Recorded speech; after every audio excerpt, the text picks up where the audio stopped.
तो राजनीति विज्ञान का अध्ययन हम कैसे करेंगे, या इसको कहते हैं कि अध्ययन का उपागम क्या है। उपागम में दो बातें आती है, एक परंपरागत आता है जैसे आपने अभी पढ़ा, और दूसरा आधुनिक आता है। उपागम के अंतर्गत क्या होता है, पद्धति। पद्धति माने तरीका होता है। उपागम के अंतर्गत तरीका और विषय वस्तु दोनों आता है। आपको आ गया कि what is difference between approach and methods, तो आपको क्या लगाना है कि अप्रोचेस के अंतर्गत आपको तरीका और विषय दो आपको ध्यान में रखना होता है। तरीका और विषय दो आप ध्यान में रखते हैं, जबकि इसमें क्या है, आपको खाली तरीका माने कैसे किसी विषय का हम स्टडी करके उसके बारे में निकालेंगे। इसलिए उपागम कंपेरिजन टू मेथड क्या है, वह ब्रॉडर एस्पेक्ट में देखा जाता है। इसलिए इसके अंतर्गत दो, जैसे उदाहरण के रूप में इसमें आप निगमनात्मक पद्धति, आगमनात्मक पद्धति, दार्शनिक पद्धति, प्रयोगात्मक पद्धति, तुलनात्मक पद्धति सबका अध्ययन करते हैं।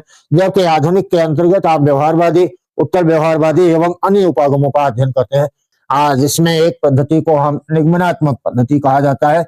प्लेटो का अध्ययन इसी पर आधारित था। निगमनात्मक पद्धति क्या है, निगमनात्मक पद्धति के अंतर्गत निष्कर्ष को हम पहले निकाल लेते हैं, निष्कर्ष को हम पहले निकाल लेते हैं और इसमें प्रयोग बाद में किया जाता है, प्रयोग बाद में होता है। इसलिए कहा जाता है निष्कर्ष माने क्या है, सामान्य, और प्रयोग माने क्या होता है, विशेष। यह बात क्या है, माने सामान्य से विशेष की तरफ हम आगे बढ़ते हैं। आपको दो सवाल आएगा, इसका सर्वप्रथम प्रयोग किसके द्वारा किया गया था राजनीति विज्ञान की व्याख्या में, तो आपको क्या लगाना है कि इसका सर्वप्रथम प्रयोग किया गया था प्लेटो के द्वारा निष्कर्ष के रूप में ना। यह दार्शनिक राजा के शासन का सर्वोत्तम मान लिया था। यह बात क्या है, काल्पनिक है। आप जब पहले ही इसने निष्कर्ष निकाल लिया, तब इसके बाद में इसने प्रयोग एक्सपेरिमेंट किया और इसी के आधार पर बतलाने का प्रयास किया कि राजनीति विज्ञान के अध्ययन में दार्शनिक राजा का शासन उपयुक्त कैसे होता है। आप दूसरा पद्धति क्या आया, आगमनात्मक पद्धति आया। पहले प्रयोग होता है, बाद में निष्कर्ष निकाला जाता है। इसलिए कहते हैं कि यह पद्धति कहाँ से चलती है, विशेष माने प्रयोग और निष्कर्ष माने सामान्य की तरफ। और इस पद्धति का प्रयोग सर्वप्रथम किसने किया, अरस्तु ने किया।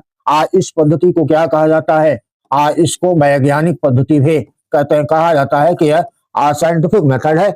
इसी के आधार पर इन्होंने अध्ययन किया और 158 नगरराज के संविधानों का अध्ययन करने के पश्चात इन्होंने इस बात का निष्कर्ष निकाला कि कानून का शासन सर्वोत्तम शासन है और मध्यम वर्ग के हाथ में शासन सत्ता का निवास होना चाहिए, यही उपयुक्त है। इसलिए इनके इस अध्ययन पद्धति को वैज्ञानिक कहा गया।